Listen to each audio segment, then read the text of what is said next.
If you're after a vampire movie with a twist, a vampire movie with a different angle, a vampire movie with a different set of fangs, a vampire movie that digs deeper into the vein of horror than most examples of the genre, then look no further than Thirst from 1979, part of the Ozploitation movement at the time.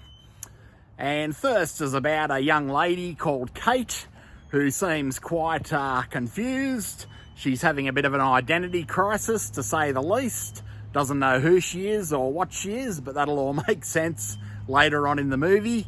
So Kate is kidnapped by a weird cult in rural Victoria and taken to a weird commune, which seems to be occupied by kind of zombified, brain-dead automaton people who seem to be enjoying just lazing around the pool and playing croquet and all kinds of low-intensity activities at this weird commune that looks like a bit of a health farm or something like that.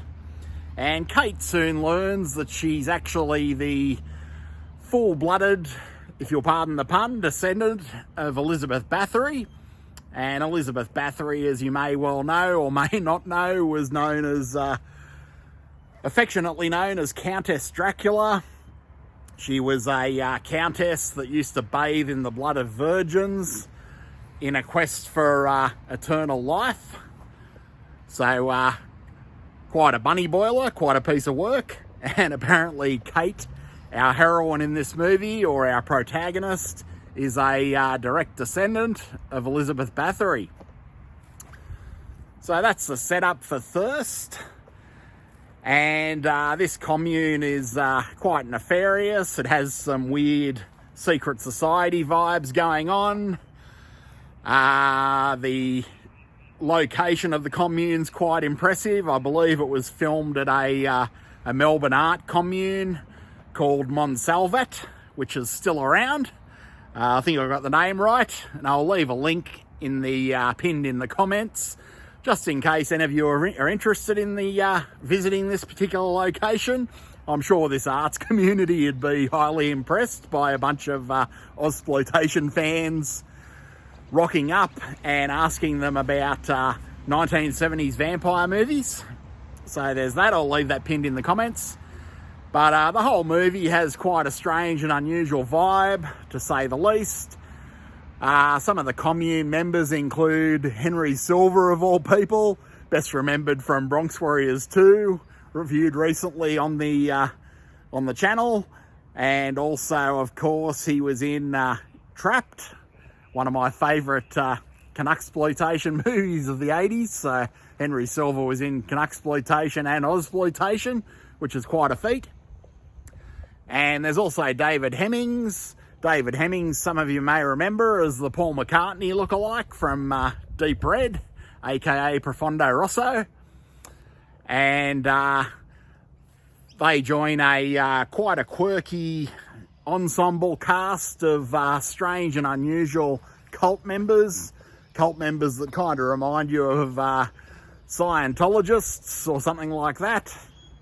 And basically the deep dark secret is they are a coven or a cult of blood drinkers, of modern day vampires, at least modern day in 1979 vampires. And this particular retreat, this commune, also includes a blood harvesting facility to cater to all of the cult's bloodthirsty needs. And this looks a lot like an old milk factory, because I believe it was an old milk factory from what I understand, somewhere in Melbourne that no longer exists. But they're basically harvesting blood for this secret society of adrenochrome, I guess, drinking elites. Kind of like the Epstein class, I guess you'd say. So this was one of the early movies that kind of hypothesized people like that walking among us.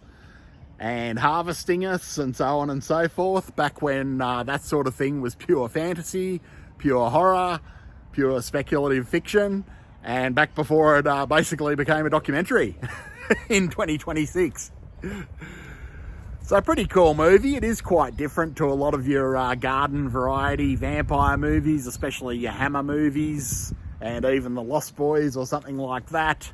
This one's of course is a bit of an allegory or a bit of a fable about class, the top 1% and the bottom 99% who are basically viewed as cattle, as the movie not so bluntly asserts.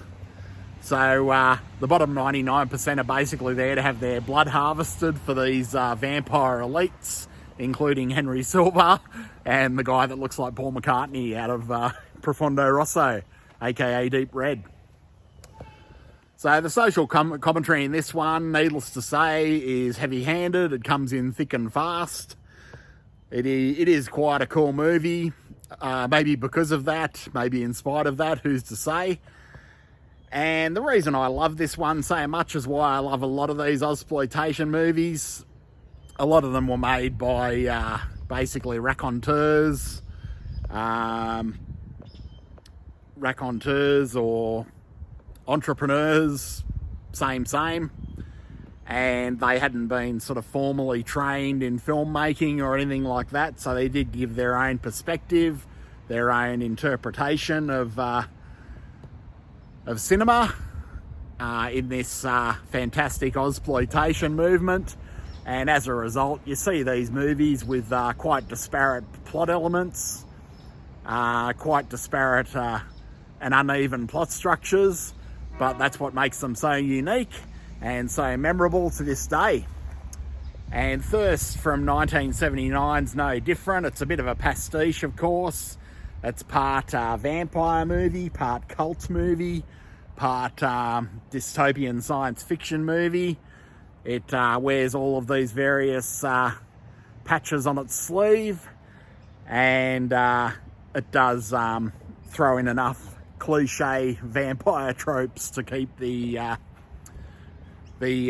Christopher Lee or Bela Lugosi crowd interested, but it does also throw in enough different, wild and disparate plot elements, as with a lot of these Ozploitation movies, where you can tell that it really did appeal to the drive-in crowd and the double feature crowd, the grindhouse crowd at the time, and there really was something for everyone, as long as everyone had a very dark sense of humour and questionable taste in cinema. So a lot of memorable scenes in this one. It's always good to see Henry Silva chewing up the scenery. David Hemmings, the Paul McCartney lookalike's great in this one.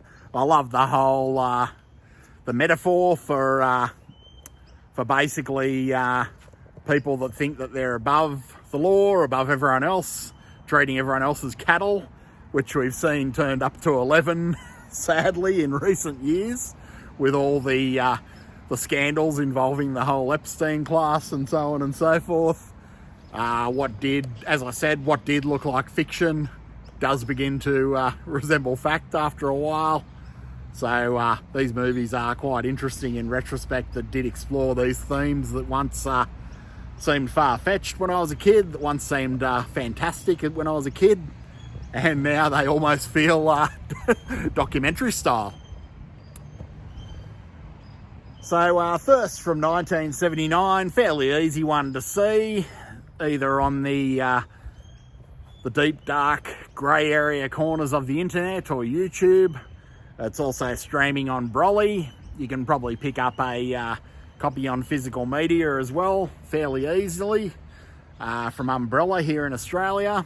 And I'd highly recommend Broly, the streaming service that I revisited this one on recently. Broly is free to those of you in Australia, or those of you who can pretend to be in Australia for an hour and a half, and is one of the the better value streaming services purely by virtue of being 100% free and having relatively few ads, a lot like an Australian Tubi. So I hope you've enjoyed this quick look at Thirst, the quintessential Ozploitation vampire movie. Good part of Ozploitation history from producer Anthony Janane, of course. And don't forget to check the pinned comment. You can visit the main location from this movie, even right now in 2026, if you happen to be going through rural Victoria. So something I think we should all put on our bucket list if we're passing through the area. And if you're an Australian horror fan, it's probably about as close as you're going to get to getting to somewhere like Munroville Mall, or the house out of Texas Chainsaw Massacre, or the house out of Halloween. So worth pinning on the Antipodean bucket list.